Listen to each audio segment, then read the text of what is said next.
We've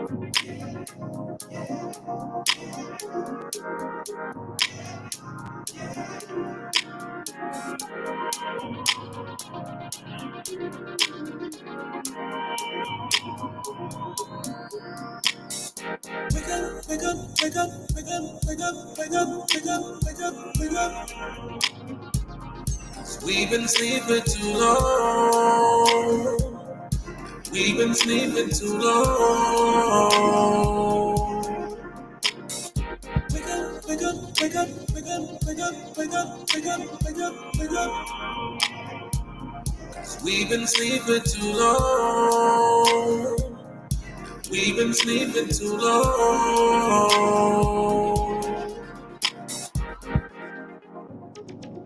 Assalamu alaikum, man. Peace go with your brother, man. Inhale that cake to keep the peace, man. To keep the peace, man. It's funny when you're looking at your brother, man. And he acting like the mothers, man. Cause I'm from the country, man. I can tell the difference, man. We see the world differently. For them skinnies and them yoga pants, we had them southern girls with them fat bodies. Grew up with a whole bunch of Mexicans, and we was way back and niggas before Trump, man. And I ain't talking immigrants, I'm talking about U.S. citizens, being killed by U.S. citizens. America, that's where we live. Wake up, wake up, wake up, wake up, wake up, wake up, wake up, wake up. Cause we've been sleeping too long. We've been sleeping too long. Wake up, wake up, wake up, wake up, wake up, wake up, wake up, wake up, wake up. Cause we've been sleeping too long. We've been sleeping too long. Wrote a letter to the president, he tweeted in response. Forget about your residence, your daddy and your mom. Sitting in the synagogue and burning a Quran. Another psychedelic, no another Vietnam. I'm thinking I don't want to get another job. And I don't want to get another boss. And we don't want to take another loss. Everybody want to floss, they don't want to pay the cost. Wake up, wake up, wake up, wake up in the morning, feeling light. Solar rays eliminate the night. Polar step eliminate my fights. No comparison to Christ, but I'm trying to get it right. I've been thinking they can never seen a dead man incriminate a popo. And tell him he deserve it, he invisible and loco. Playing with our minds, but they never take our soul though. Wake up, wake up, wake up, wake up, wake up, like the song go. Wake up, wake up, wake up, wake up, wake up, wake up, wake up, wake up, wake up. Cause we've been sleeping too long. We've been sleeping too long. Wake up, wake up, wake up, wake up, wake up, wake up, wake up, wake up, wake up. Cause we've been sleeping too long. We've been sleeping too long.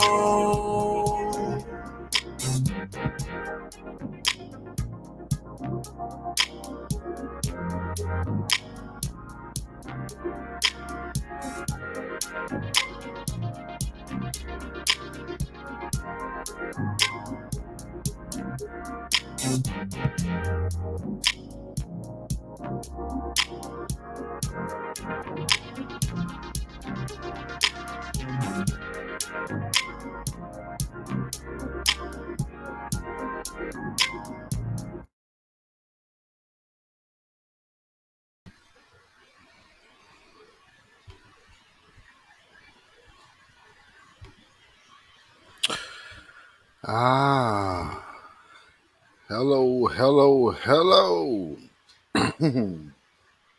Welcome to another edition of Our Real Truth with BeatZillaPDX official. You can get this podcast on Anchor FM, Spotify, Google Podcasts, and iTunes. If you are watching the show right now on YouTube, I will not be showing my face because this is an episode of Our Real Truth with BeatZilla Official. So this is going to be something that you can download and listen and replay in your car. And I'm doing a special edition today. And let me tell you, as you've seen, who were watching the video, for those who are listening to the podcast, that was Wake Up by Tony Ozier featuring Rashid Jamal. And yes, I do have permission to play that music on my podcast and play the video on my YouTube channel. For those who don't know, Tony Ozier is one of my musical partners, production partner, writing partner, singing partner. We are part of the Doodoo Funk All Stars. So just letting that be known. So if anybody has any questions, there won't be any copyright strikes from within inside my own crew. So if anything comes that's from an outside source that which does not belong to the people who wrote this. So with that being said, welcome to Our Real Truth with BeatZillaPDX Official. This is the special Reverend Dr. Martin Luther King Celebration Edition. And we are celebrating MLK the right way. Hashtag reparations. So, with that being said, this is going to need very little commentary from myself. We are celebrating the Reverend Dr. Martin Luther King on this particular program here today. Let me change that. And again, before I move on, you can follow me at Instagram, BeatZillaPDX, Twitter, BeatZillaPDX, Facebook, BeatZillaPDX. And right here on YouTube, if you are watching this live, you can follow me at YouTube. Please like, subscribe, share this video. BeatZillaPDX Official. And if you feel so inclined to further the movement for this new black media contributor, you can cash app at $BeatZillaPDX. Now, as we know, today is January 15th. This is the Reverend Dr. Martin Luther King's birthday. We will be celebrating it on the 18th this year, 2021. This show will be dated today. And every year, if anybody who follows me and who has been following me knows that I tend to post certain videos. Let me get that off there. Let's pop up. I tend to post videos every year from Martin Luther King, talking about what some of his agendas were and his points were before they got convoluted by and co-opted. So some of the things we see sometimes from him, let me get that off the screen.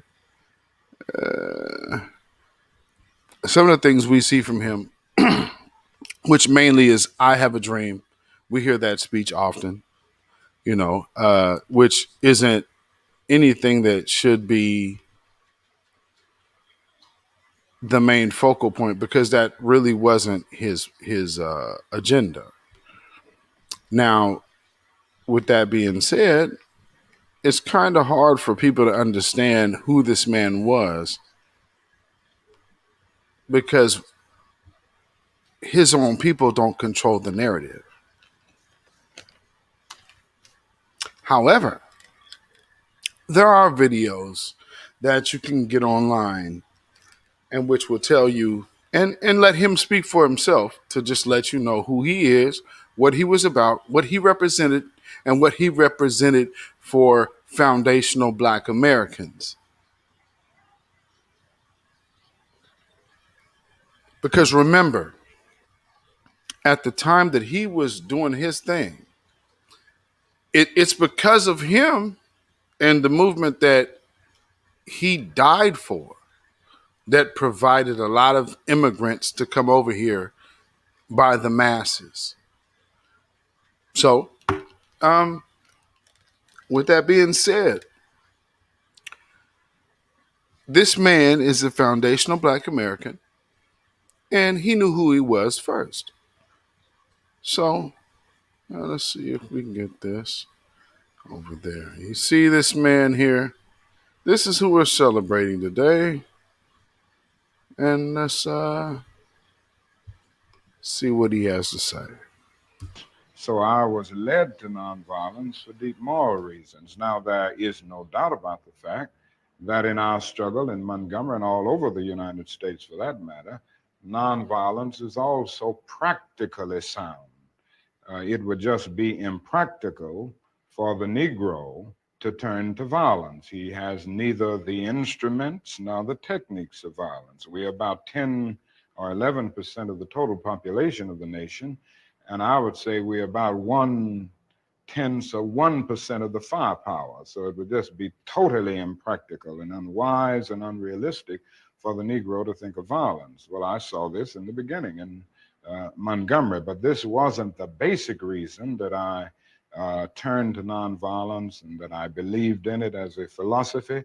I turned to it because I felt that it was the morally excellent way to deal with the problem of racial injustice in our country.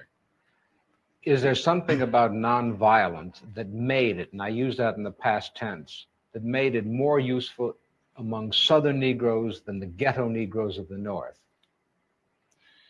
I wouldn't say there's anything that makes it more useful to Southern Negroes. I think it is true that we've had more nonviolent movements in the South because the problem for many years was more crystallized and, in a sense, more visible in the South.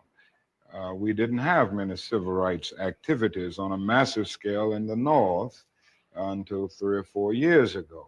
So I would say that we just haven't had a chance to experiment on a broad scale with nonviolence in the Northern ghetto. I have the feeling that nonviolence is as applicable and workable in the Northern ghetto as it is in the South.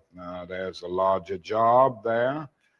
The frustrations at points are much deeper. The bitterness is deeper.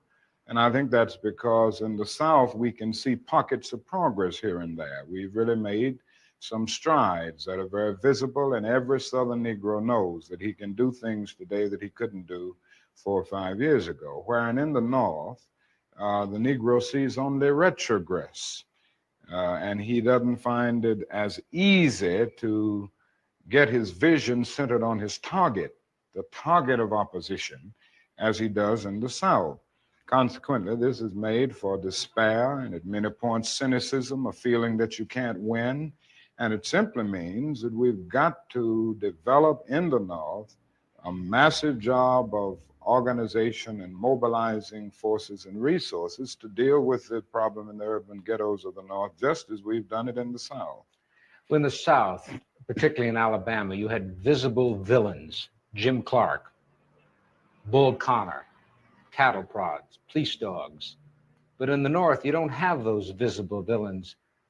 Isn't it hard to get your people aroused and directed at something that isn't visible?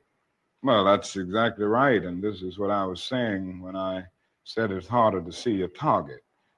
In the South, in the nonviolent movement, we were aided always, on the whole, by the brutality of our opponent. It isn't the same way in the North. The other thing is that you don't have legal segregation in the North as you do in the South. So it is much more difficult to get people to see exactly what you're doing, but it isn't an impossible job. It's a hard, it's a tedious job at times to get people to be aroused from their apathetic slumbers, but I still feel that Negroes in the North can be motivated just as they were motivated in the South. And I think as time goes on with the growing economic deprivation in the Negro community, it will even be easier because people will come to see that not only is something wrong in general, but something is wrong in particular in their own economic and housing situations. Well, what is it? I mean, how do you find it? It's very subtle in the North, is it not? It's subtle, but it's becoming much more visible. Anybody can see that the schools are more segregated in the North today than they were in 1954 when the Supreme Court rendered its decision declaring segregation unconstitutional. Anybody can look around the ghetto and see that ghetto schools are predominantly segregated and devoid of quality. Anyone who moves through a major ghetto of our country will see the housing conditions. People don't have to be reminded that they are forced to live in slums in many instances, and they're often rat-infested, vermin-filled slums. And it isn't too hard to see the exploitation that the Negro confronts in the ghetto, where he is forced to pay more for less and constantly trying to make ends meet. But because of either no job as a result of unemployment or a job that is so economically unprofitable that the person can't make ends meet. And I think they see all of these things, and more they are coming to see them, because before the people of the North were looking to the South and they supported the struggles of the South. Now they are coming to see that their problems are very real and they've got organized to grapple with them. Was there something hypocritical about the fact that the South existed and the North could point the finger? And then when the Civil Rights Acts were passed in the early 60s, you couldn't point the finger anymore? Well, there was no doubt about the hypocrisy of large segments of the nation on the whole question of racial equality. I think the best example is that many of the senators from the North and the West, and congressmen generally, who voted for civil rights legislation in 64 and even 65 with the Voting Rights Bill, refused last year to vote for civil rights legislation because it dealt with an issue applicable to the North, the whole housing question. And this, it seems to me, was the greatest expression of the hypocrisy of many of our citizens and many of the senators and congressmen of the North. But isn't that part of the dilemma now? That people knew that Negroes were being denied what was guaranteed to them by the Constitution, by the fact that they were citizens of this country.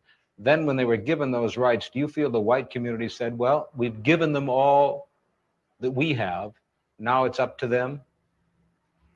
Well, I think the dilemma is much deeper, and I think one during this period of transition has to be very honest with America. And honesty impels me to admit that America has broad racist elements still alive. Racism is still existing in American society in many areas of the society, North and South.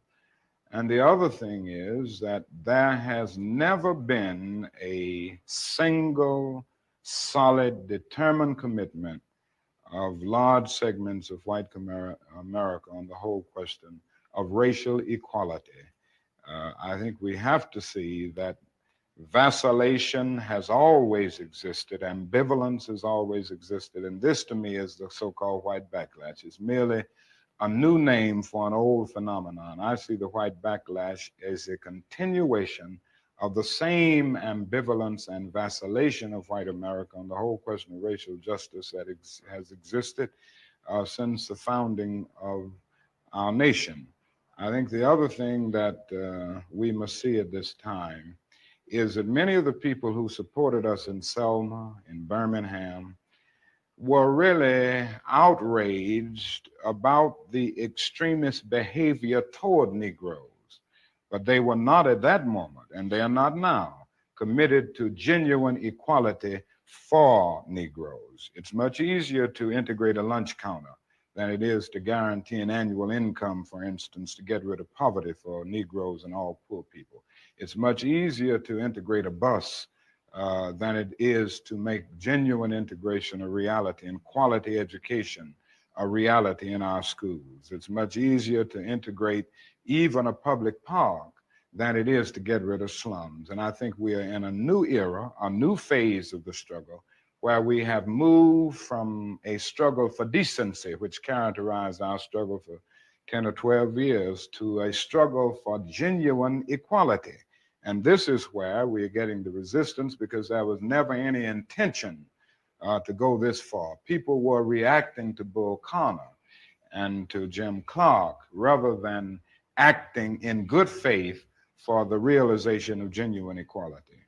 Do you think white people in this country, and I'm talking about non-segregationists, people devoid or thinking they're devoid of racism, do you have any idea of what they want the Negro to be in America?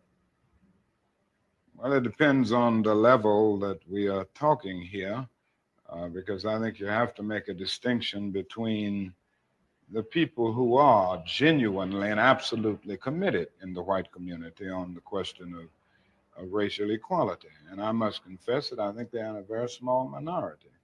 I think the vast majority of white Americans will go but so far. It's a kind of installment plan for equality. And they are always looking for an excuse to go but so far. Why are they looking for the excuse? What is it about the Negro? I mean, every other group that came as an immigrant somehow, not easily, but somehow got around it. Is it just the fact that Negroes are black? That's a part of it, and that grows out of something else. You can't thingify anything without depersonalizing that something. If you use something as a means to an end, at that moment you make it a thing and you depersonalize it. The fact is that the Negro was a slave in this country for 244 years. That was a willful thing that was done. The Negro was brought here and changed, treated in very inhuman fashion. And this led to the thingification of the Negro. So he was not looked upon as a person. He was not looked upon as a human being with the same status and worth as other human beings. And the other thing is that human beings cannot continue to do wrong without eventually rationalizing that wrong. So slavery was justified morally, biologically, theoretically, scientifically, everything else. And it seems to me that white America must see that no other ethnic group has been a slave on American soil. That is one thing that other immigrant groups haven't had to face. The other thing is that the color became a stigma. American society made the Negro's color a stigma, and that can never be overlooked. So I think these things are absolutely necessary. The other thing is that America freed the slaves in 1863 through the Emancipation Proclamation of Abraham Lincoln, but gave the slaves no land or nothing in reality, and as a matter of fact, to get started on. At the same time, America was giving away millions of acres of land in the West and the Midwest, which meant that there was a willingness to give the white peasants from Europe an economic base.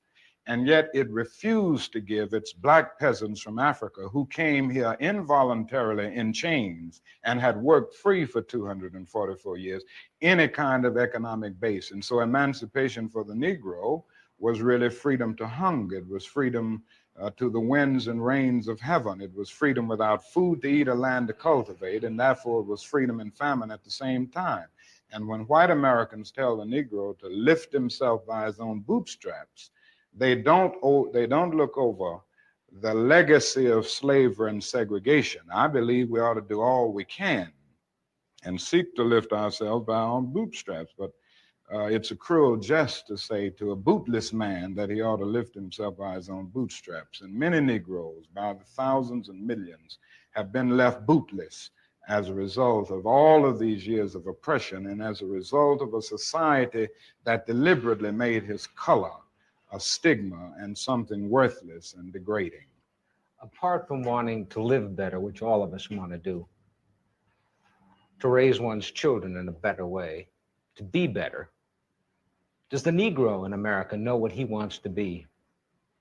I'm convinced that almost every Negro in this country, other than those who have been so scarred by the system that they've become pathological in the process, and we all have to battle with pathology. Nobody really knows what it means to be a Negro unless one can really experience it. And I know we all have to battle with this constant drain of a feeling of nobodiness. But in spite of this, I think the vast majority of Negroes in this country know that they want to be people, they want to be men, they want equality, period. It just boils down to that. And we haven't been able to be people. We haven't been men because of all of the conditions that we've lived with and the syndrome of deprivation surrounding conditions, whether it's in housing, in the economic area, or in schools, or in the vicious credit practices that we face in the ghetto, and all of the problems of closed doors and constant defeats. But in spite of all this, I think we all know basically that we want to be men. We want to be persons judged not on the basis of the color of our skin, but on the basis of the content of our character.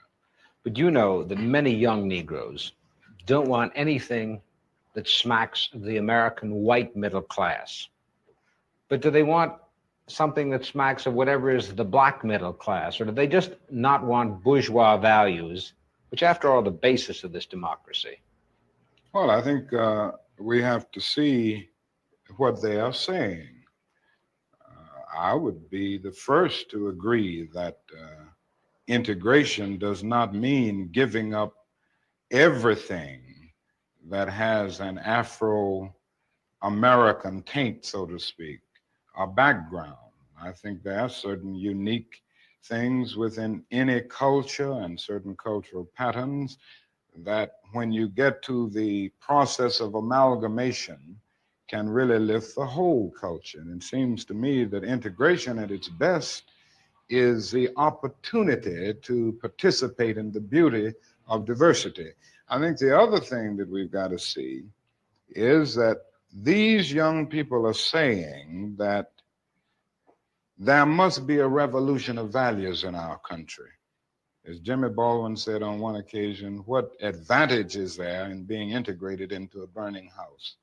And I feel that there is a need for a revolution of values in America, because some of the values that presently exist are certainly out of line with the values and the idealistic structure that brought our nation into being. Unfortunately, we haven't been true to these ideals, and many of the values of so-called white middle-class society are values that need to be reviewed and re-evaluated, and in a real sense, they need to be changed. So I think the young people in the Negro community who are raising these questions are raising some very profound questions about our total society. In other words, they are saying that there must be a restructuring of the architecture of our society where values are concerned. And with this, I would agree with. So in the quest for integration, I think we can offer our whole nation something, because there are three evils in our nation. It's not only racism, but economic exploitation of poverty would be one, and then militarism. And I think in a sense, and in a very real sense, these three are tied inextricably together, and we aren't going to get rid of one without getting rid of the other. When you stood on the Lincoln Memorial that day in August, '63, and you said, "I had a dream," did that dream envision that you could see a war in Asia preventing the federal government doing for the Negroes, preventing the society doing for the Negroes that which you think had to be done? No, I didn't envision that then. I must confess that that period was a great period of hope for me. And I'm sure for many others all across the nation, many of the Negroes who had about lost hope, saw a solid decade of progress in the South. And in 1954, which was, 64, 1963, 9 years after the Supreme Court's decision to be in the March on Washington, meant a great deal. It was a high moment, a great watershed moment. But I must confess that that dream that I had that day has at many points turned into a nightmare. Now, I'm not one to lose hope. I keep on hoping. I still have faith in the future. But I've had to analyze many things over the last few years, and I would say over the last few months. I've gone through a lot of soul searching and agonizing moments. And I've come to see that we have many more difficult days ahead, and some of the old optimism was a little superficial, and now it must be tempered with a solid realism. And I think the realistic fact is that we still have a long, long way to go, and that we are involved in a war on Asian soil, which, if not checked and stopped, can poison the very soul of our nation. Dr. King, even if there had not been a war in Asia, would you still not have had this nightmare insofar as the Negro movement for equality then touched on two things that the white community holds sacred: their children and their property? Oh, I have no doubt that we would have encountered great difficulties, great problems of resistance if the war had not been in existence. So that I'm not going to say that all of our problems will be solved if the war in Vietnam is ended. But I do say that the war makes it infinitely more difficult to deal with these problems. When a nation becomes obsessed with the guns of war, it loses its social perspective, and programs of social uplift suffer. This is just a fact of history, so that we do face many more difficulties as a result of the war. It's much more difficult to really arouse a conscience during a time of war. I noticed the other day, some weeks ago, a Negro was shot down in Chicago, and it was a clear case of police brutality. That was on page 30 of the paper, but on page 1 at the top was 780 Viet Cong killed. That is something about a war like this that makes people insensitive. It dulls the conscience. It strengthens the forces of reaction, and it brings into being bitterness and hatred and violence. And it strengthened the military-industrial complex of our country, and it's made our job much more difficult, because I think we can go along with some programs, if we didn't have this war on our hands, that would cause people to adjust to new developments, just as they did in the South. They said they'd never ride the bus with us. Blood would flow in the streets. They wouldn't go to school and all of these things. But when people came to see that they had to do it because the law insisted, they finally adjusted. And I think white people all over this country will adjust once the nation makes it clear that in schools and housing, we've got to learn to live together as brothers. I think the biggest problem now is that we got our gains over the last 12 years at bargain rates, so to speak. Didn't cost the nation anything. In fact, it helped the economic side of the nation to integrate lunch counters and public accommodations. It didn't cost the nation anything to get the right to vote established. And now we are confronting issues that cannot be solved without costing the nation billions of dollars. Now, I think this is where we're getting our greatest resistance. They may put it on many other things, but we can't get rid of slums and poverty without it costing the nation something. Hey, NBC News viewers, thanks for checking out our YouTube channel.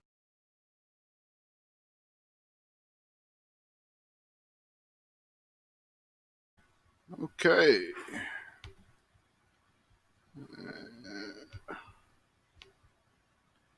All right.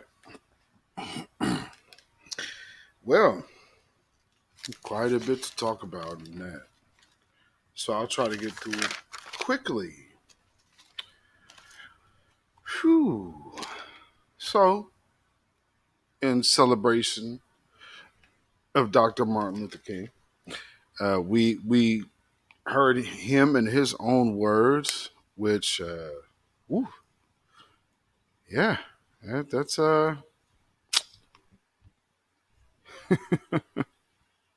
you know, he said a lot, and he spoke honestly, and these are the things that we do not hear in the traditional celebration, or in some situations, I've even seen kind of a deification of Dr. Martin Luther King without really representing what he represented. So again, let's see. I think I had to take a few notes.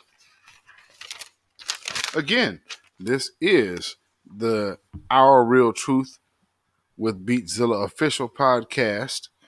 This is the special edition, the Martin Luther King birthday edition, 2021.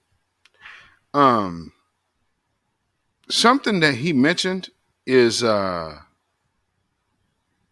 which really wasn't a word there, but he talked on the topic. So about basically looking to get people out of the ghetto to get into another place because they really needed the land and the space for a different use, which now we know, of course, that's gentrification.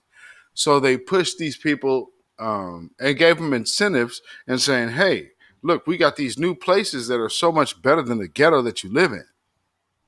So come here. And so you can come live in this ghetto. It doesn't have rents. It's brand new. You can come live here. In the meantime, what they're going to do, of course, we all know what happens.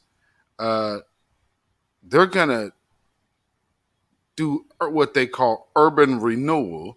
And that's what's going to come to the face of the forefront.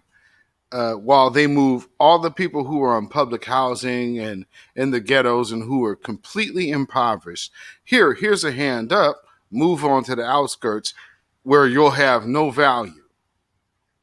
So basically, in the midst of housing people in the ghetto or the hood, or in some cities where you're just more so, you have like kind of areas of public housing, because even here in Portland, Oregon, we had the Villa, and that was public housing. It wasn't built like a projects. It was more so built like a neighborhood. Even in Seattle, they had the same thing. However, when Section 8 started really kicking in, they moved everybody out to the numbers. That's what we call it.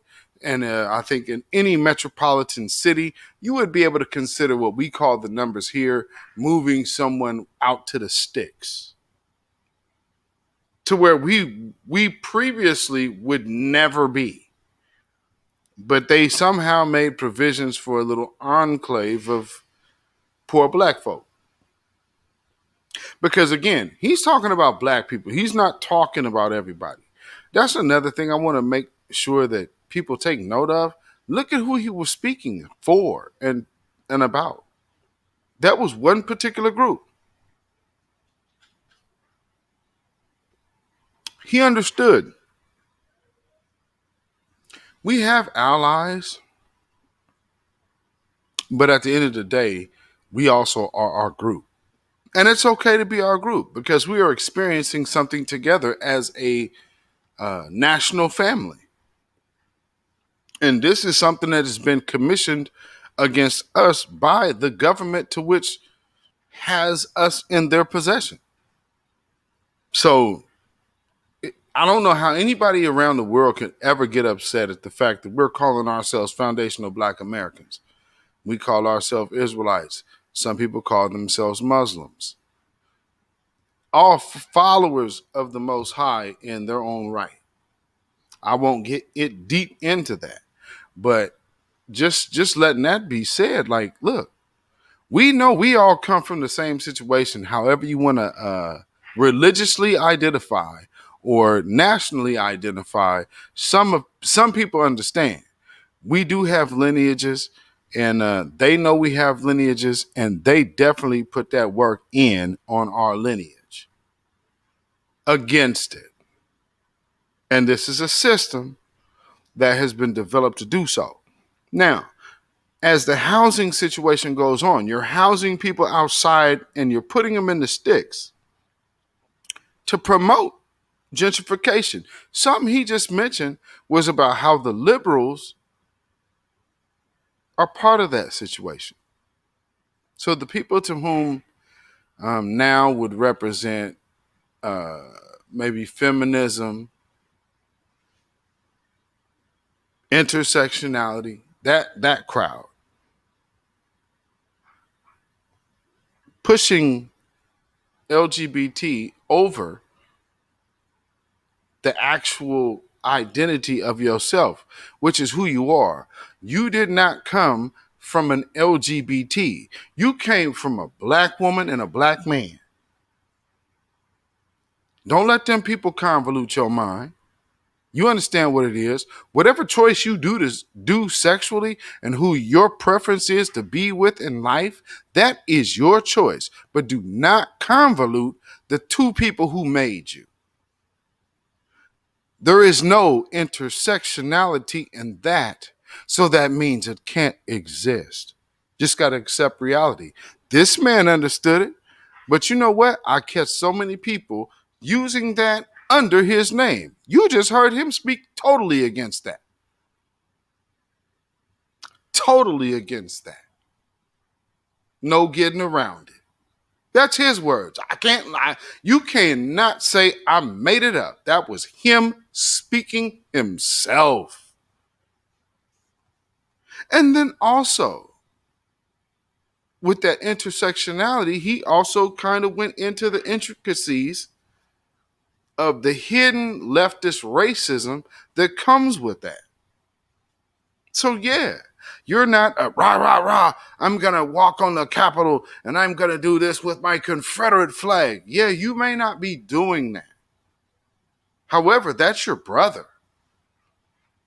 And you're still looking out for your brother's main interest. That's your uncle, granddaddy, daddy. You're not fitting to buck the system for us. So let's not play that game. Black folks understand no one's giving up their privilege for you. Even if they lay with you, marry you, have kids with you, they still have a privilege that they won't give up for you. And here's one solid tidbit of, I just got a question. I need somebody who's listening to this or watches this to email me a picture at ourrealtruth.com or an article at ourrealtruth@gmail.com. Sorry, ourrealtruth@gmail.com. Email me a picture or a news clipping or something of the sort that you can show me a black elderly widow that was married to a rich white man that left her his money.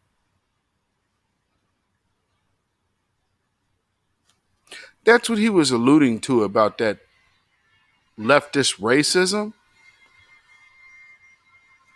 I beg for you to, I challenge y'all, by all means. Ourrealtruth@gmail.com. If there is one that exists, let me know. Again, this is BeatZillaPDX official, and this is the Our Real Truth podcast show. And this I'm simulcasting this on a few different platforms, but you can find this show at Anchor FM, Spotify, iTunes, and Google Podcasts. Moving on. He also alluded to how politicians are beholden to the white supremacists. Uh-oh. What did we see happen this week after terrorists See, I don't even like putting the word domestic on it. I just like calling it what it is. When terrorists actually stormed the United States Capitol,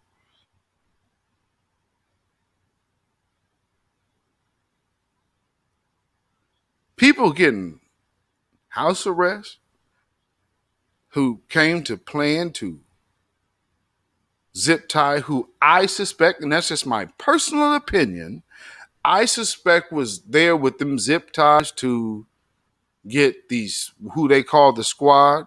So AOC, uh, Ayanna Presley, um, Ilhan Omar, so these are and Nancy Pelosi, of course, they wasn't gonna leave Granny out. Gertrude's gonna get it. You have to understand. I did this on my live the other day. I told y'all that they had total plans on coming to spill Black Lives Matter blood. Well, you see this guy coming through with zip ties. They were talking about executing senators and representatives of this country, and they're getting house arrest.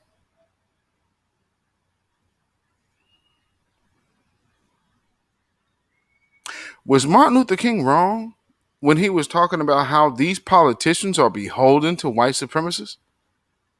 This is 2021. He been gone for a minute.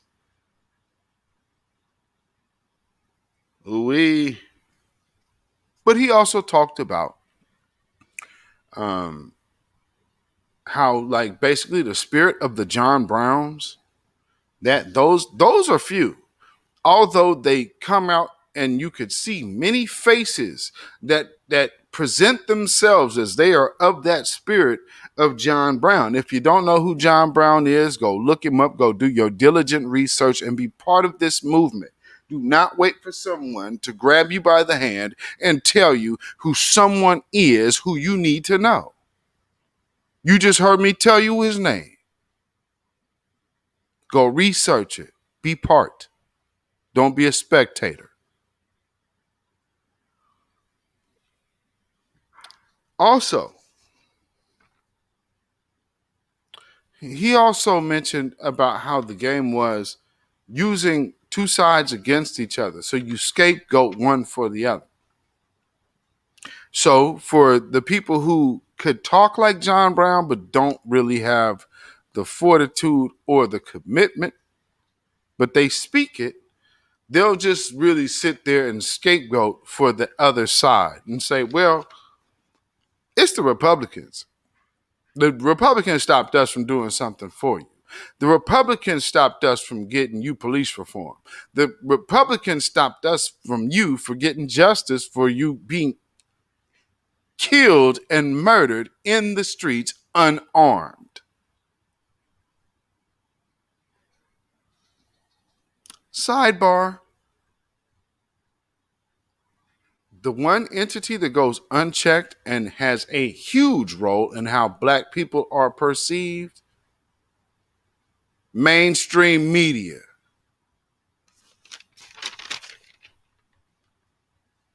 Black folks should never be up here talking about Donald Trump as crazy, talking about fake news. Do you see how they put you in the news?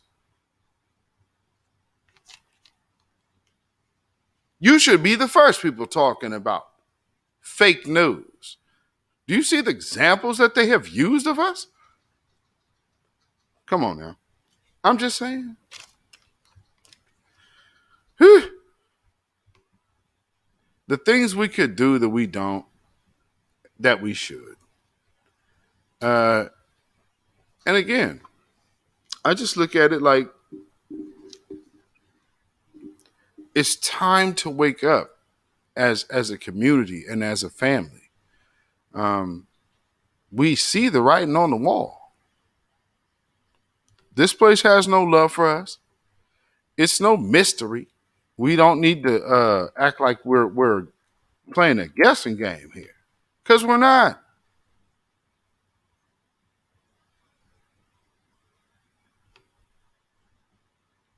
We are not at all.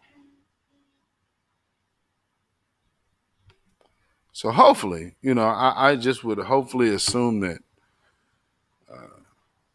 people would see just what we're getting at and what we're up against, because hey, it doesn't stop and it hasn't stopped. This has been a consistent attack on us. Another thing, black people are looked at like a thing. A word he used, which it just caught my ear as he was speaking. I hadn't heard this thing. Thingism.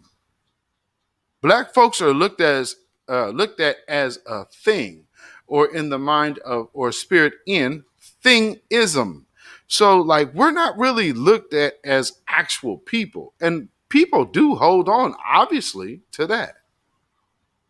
A good way of circumventing that is making sure that the black male and black woman image is always in a positive light, just like every other ethnic group that we see. You get it? You don't besmirch your people or belittle your people or devalue your people in front of company. Lesson. So just understanding, like if a group of people who have such anger in their hearts as we saw just this past week, if they look at the Capitol as something that they could take a hold of, how do they look at you if they just see you as a thing? Something to think about. And also, something else he mentioned, colorism. See, we talk about colorism now as if that's something that really started or originated in our community. We don't have to own that because that really did not come from us. Colorism is not a us thing, it's a them thing. Colorism is basically how much are you attached to what you thought you were supposed to be or your importance was. Who established that? Really though. Who put that out there in the wind? They don't do that to themselves. Is there a certain shade of pink?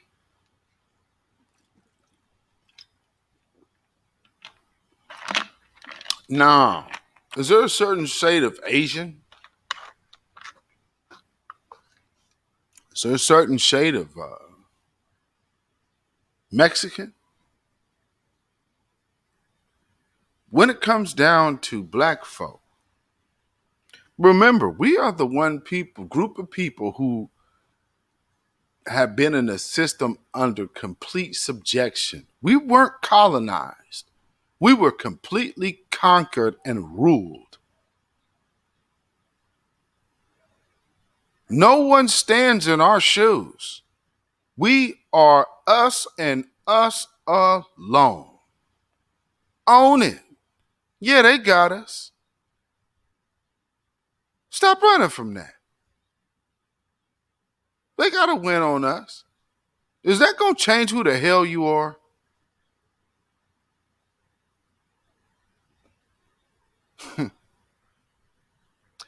You like the man in the iron mask that never desired to get that mask off. Moving on.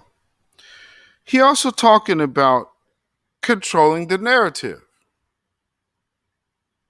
The narrative of values for black folks, which wasn't coming from the black people. It wasn't coming from the black community. It was, so the values that was being pushed on black America were actually middle class white values. That's something he said. I didn't make it up, but let me repeat what I just said. What he told you is the left middle class thrives on pushing their values on foundational black Americans. Wow. I mean, just wow. Really? Oh man. Is he wrong? What are we looking at today? We have the whole cancel culture and shaming culture, which is mainly focused at black men that do not bow their heads. So I just want y'all to remember something when y'all think about toxic masculinity on this day for this man to whom we celebrate. You weren't seeing a submissive man in Martin Luther King. You were seeing a man. He didn't take his orders from other groups. He spoke for his people. He spoke for his people. Guess what? He has to know the plight of his people. Can't speak for someone to whom you don't know. Can't speak for anyone you don't know. That is an error. Now, you could go do that, and you might be able to turn a buck doing it. Good luck to you. May karma visit you and serve you well.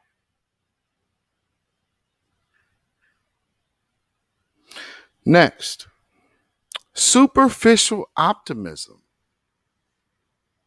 Not my words, but here's superficial optimism. Like, I spilled a lot of blood in Selma. Or what we hear now, to bring about racial harmony in America, let's change the national anthem to lift every voice and sing. Superficial optimism. What he was explaining to you was how the liberal leftists have infiltrated the black community's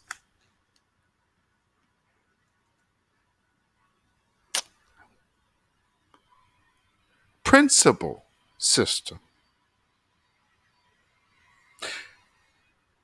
Let me also point out, in this, he did not let white supremacy off the hook one bit. He always took it back to that. That's another thing that's changed since he's been gone, and all those other people. But he was telling you how these covert so-called allies who really aren't Maria Garcia, who come in with different agendas to circumvent the overall building of our own community. So if you didn't understand what I just said, yeah, those people are your enemy. Okay. So when they come in and have subversive talk for you building with your neighbor, they are an enemy. If you can't figure that out and still go along with them pushing that on us as it should be, Courtney, then you are a traitor. And you are treasonous to the people in your skin. Next, war makes people less sensitive. He was talking about the Vietnam War. But let's bring it to a new time. What war have we seen recently? Oh, man, that's right. The war against black people. So what do? Just like they were doing then. You show it on TV. You show it on video. Stop posting these videos of us getting murdered. If a person's in the morgue, we know enough.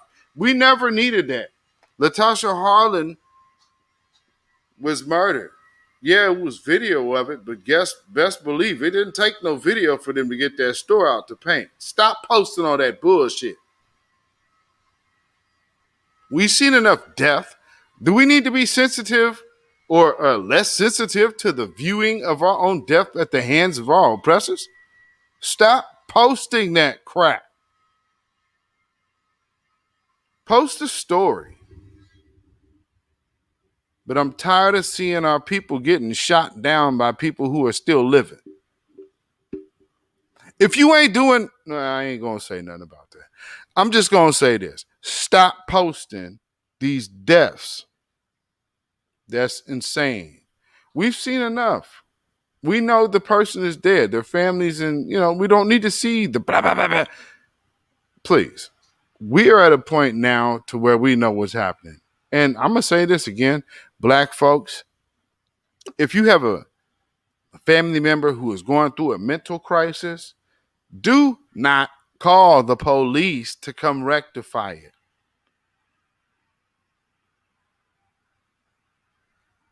If you're in trouble and great distress, by all means, do what you need to do. But nah.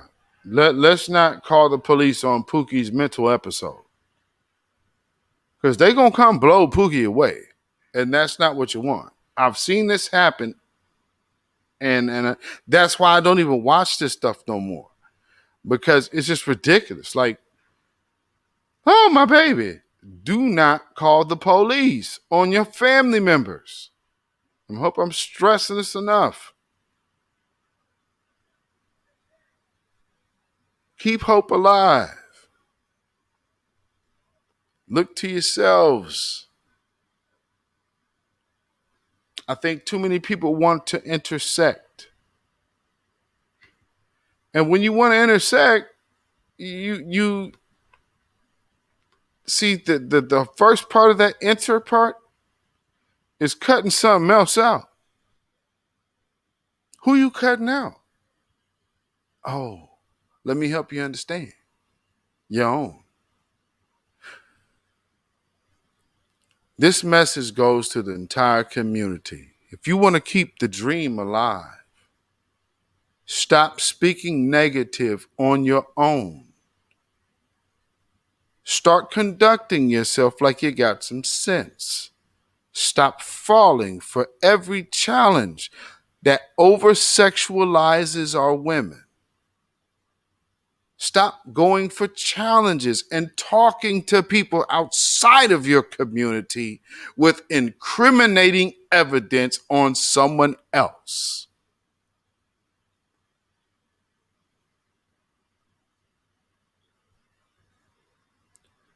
I don't know how the hell people ever would think you would be fit for a goddamn gang if you can't be fit to even keep your mouth shut about your business.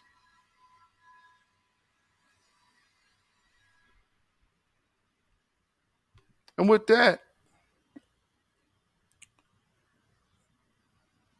again, this is just a message. I wanted you guys to hear him speak because so much of his words get convoluted. But this is him just off the cuff, off the riff. You cannot put words in someone's mouth. This is him speaking. Do not let people in 2021 fool you. They ain't representing what he did. And this is the things that he knew 11 months before they assassinated him. He was moving on a whole nother path. We never heard that from John Lewis. We didn't hear a lot of talk about that. But I do have a few other elders. If you want to know about one of the elders that does know, check out Brother Bob Law. The elder Bob Law was with them and all of that, and he is one that is still around that can give you some game, willing to give young people game. You may not agree with everything he says because, again, he's from a different generation, but he does have a lot of good information for you to absorb. So I would advise that, go check out Francis Cress Wilson, Dr. Claude Anderson, even Dr. Sebi. Just know who your people are. Get acquainted with your community. Know who these scholars are. Don't wait for other people to tell you the greatness that already has resided up under you. And, as again, one of the rare things that we do in America, we are celebrating a foundational Black American, Dr. Reverend Martin Luther King Jr. And you just got a chance to hear him in his own words break down the very same things you face today in 2021. No mistake. Lie to yourselves if you want to. I won't. He knew what the hell he was talking about then. Man, it is what it is, y'all. It is what it is, y'all. So, this, again, has been an episode of my podcast, Our Real Truth, with BeatZillaPDX Official. If you need to get me at my social profiles, you can holler at me at Instagram, BeatZillaPDX, Twitter at BeatZillaPDX, and also at Facebook at BeatZillaPDX, and at YouTube at BeatZillaPDX Official. You can contact me, email me your questions. Please don't DM my social medias. Email me if you have questions at ourrealtruth@gmail.com. That's ourrealtruth@gmail.com. And if you feel so inclined that you would like the content, you want more, and you want to just support this movement, I am just one sole contributor of the New Black Media. There are many of us. So if I'm not your cup of tea, that's all good. But by all means, please go support one of us, because we are truth speakers, and the truth needs to be heard. So you can definitely donate at this level at CashApp $BeatZillaPDX. And again, if I'm not your cup of tea, please, by all means, please go support one of the other people in the New Black Media. I'm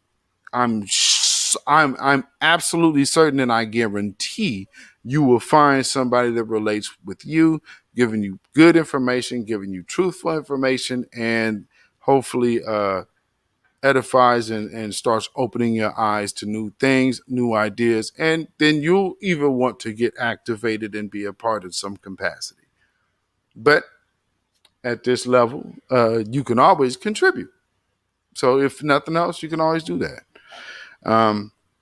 I appreciate the time that you guys have given me your ear. I am BeatZillaPDX. This is Our Real Truth with BeatZillaPDX Official. And, hey, by all means, please support the New Black Media. Follow all the content creators you can get on YouTube. Just start following the hashtags if you need to. Black Media, New Black Media. It's a lot going on. There's so many different things. We are setting our own narrative in 2021. No one speaks for us but us, and this is how we're going to do. And as in every show, I will tell you, and I encourage everyone to speak it. Babylon is fallen. Babylon is fallen. Let it fall, and let us rise. With that being said, family, I'm out of here. Shalom. Peace.